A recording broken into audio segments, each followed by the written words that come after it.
Started 10 years ago when a mysterious black tower appeared everywhere. The tower was so strong that not even a nuclear bomb could destroy it. One day, people began coming out of the tower and sharing their experiences. They said they were sucked into a portal and ended up inside the tower. When they entered, they gained amazing powers. If they conquered the tower, they could get great rewards and mythical items, like a golden ticket that let ordinary people enter and gain powers too. Our hero, Seo Jun, dreams of buying a ticket and entering the tower one day. But suddenly a black hole appeared behind him in the empty space. Startled, Sejun stared at the black hole, his heart racing with excitement about the possibility of fulfilling his dreams. He closed his eyes, thinking the hole will suck him in like others, but to his surprise, black hole hadn't transported him anywhere. Confused and alarmed, he muttered, "Why am I still here?" Before he could contemplate any further, the black hole began to shrink. "No, my future!" he shouted in desperation, unwilling to give up on his dreams. Determined to get into the tower at any cost, Sejun charged into the black hole with reckless abandon. As he disappeared into the darkness, he could feel his heart pounding in his chest, wondering where he would end up. When Sejun finally emerged from the black hole,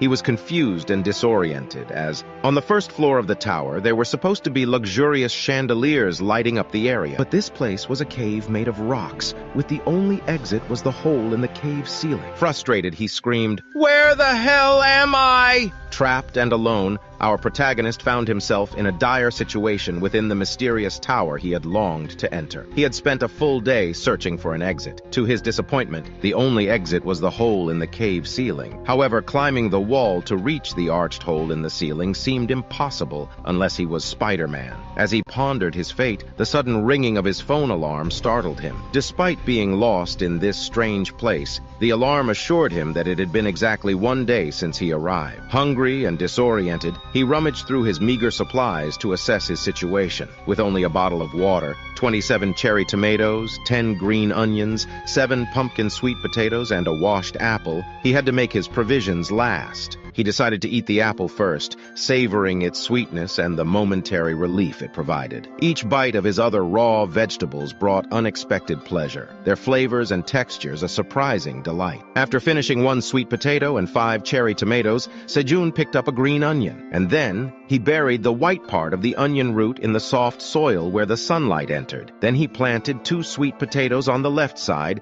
and cherry tomatoes on the right side. Then suddenly, the ground beneath our protagonist's feet trembled violently, the shockwave coursing through his body, causing him to shudder in pain and confusion. "What's going on?" he muttered. As he tried to steady himself, he noticed the light streaming down from the cave ceiling had taken on an eerie blue hue. His eyes widened in disbelief as a colossal black dragon appeared in the sky, its roar reverberating throughout the cavern. The sight of the majestic creature soaring through the air, bathed in the blue light, left him in awe. Before he could fully process the bizarre sight, his vision blurred, and he succumbed to unconsciousness. Upon awakening, our protagonist struggled to regain his bearings. He was astonished to learn that he had been unconscious for 2 whole days. His shock only intensified when he turned around to find a fully grown tree standing behind him. "What the? A tree?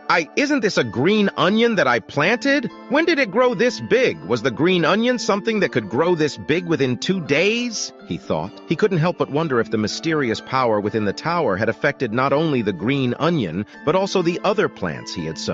To his amazement, he discovered that 52 cherry tomato sprouts had emerged as well. Determined to make the most of his newfound resources, he began harvesting the enormous green onion. The task was more challenging than he anticipated, but eventually he succeeded in gathering the crop. Curious about the taste of this extraordinary plant, he took a cautious bite. To his surprise, it was so spicy that his eyes became watery and his face turned red. He immediately ran towards the pond next to him and drank some water to calm down, swearing he would never eat this thing raw ever again. Now, to calm down his taste buds, he started eating cherry tomatoes, thinking that the sun never set there. Instead, the blue moon phenomenon occurred on the 10th floor, casting the area into temporary darkness. 10 years had passed since the tower's mysterious appearance, and the powerful Phoenix Guild had managed to clear up to the 37th floor. Little information was available about the floors above the 30th. However, he knew from YouTube videos that skeletons roamed floors 10 10, goblins on 11,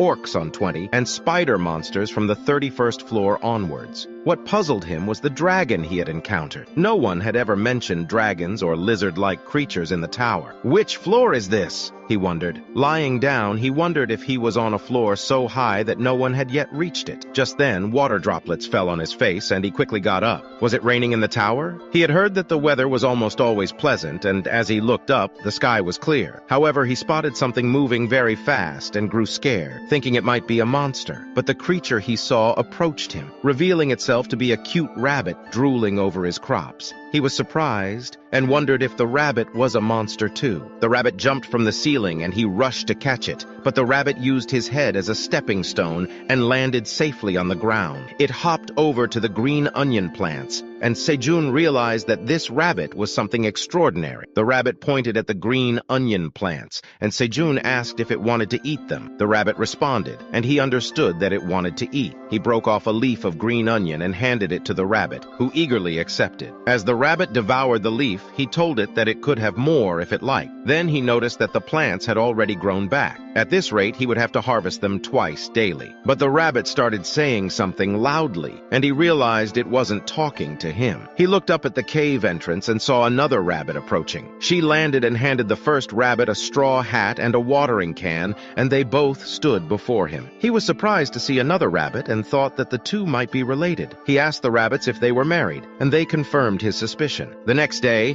we see the rabbits farming and being very happy, while Sejun reflects on how all of this happened. Yesterday, after the rabbits introduced themselves to him, they told him that they wanted to live in the cave. They looked too cute as they tried to persuade him. Sejun felt that he might die from the cuteness overdose and accepted their request on one condition. He told the rabbits that they could not live there for free. If they helped him with farming, he would consider letting them stay. He thought it would dissuade the rabbits a bit, but instead of hesitating, they jumped at him and started cuddling. Now, he is sitting in his spot, watching the rabbits work. He thinks that the rabbits are using their cuteness to control him, but he lets it slide. Before we proceed further into the video, it took a lot of time and effort to make this video, so if you haven't liked this video and subscribed to the channel yet, please do so. From the bottom of my heart, I thank you all for supporting this channel. Now let's continue with the video. He asks the rabbits if the tools they were using were special items. The husband rabbit had a watering can that seemed to have an endless supply of water, and Sejun is not sure about it, but it seemed to him that the wife rabbit had a magic pocket that contained all the tools she needed for farming. Sejun says that he is jealous and wishes he had such a wonderful item. The rabbits have completed harvesting the green onions, and they are excited to show them to Sejun. Sejun tells them to dry the green onions and starts inspecting other crops, but the rabbits are looking at Sejun with eager and impatient eyes. They are asking him a question, and Sejun understands what they want. He tells them that they passed his test, and now they can live in the cave. The rabbits jump for joy upon hearing the good news and start talking about something. They rush to a corner of the cave, and Sejun wonders what they are up to now. The wife gives her husband a shovel, and he starts digging. In no time, he creates a home for himself and his wife. The wife places a floral wreath on the door of their new house and welcomes her husband to enter, but he is exhausted from digging and building a house and can barely stand. Sejun approaches them and says that the husband rabbit was great for making a house so quickly. The husband rabbit gives him a thumbs up, but then he feels his wife's hand on his shoulder. She is blushing and cutely pointing at the door, and the husband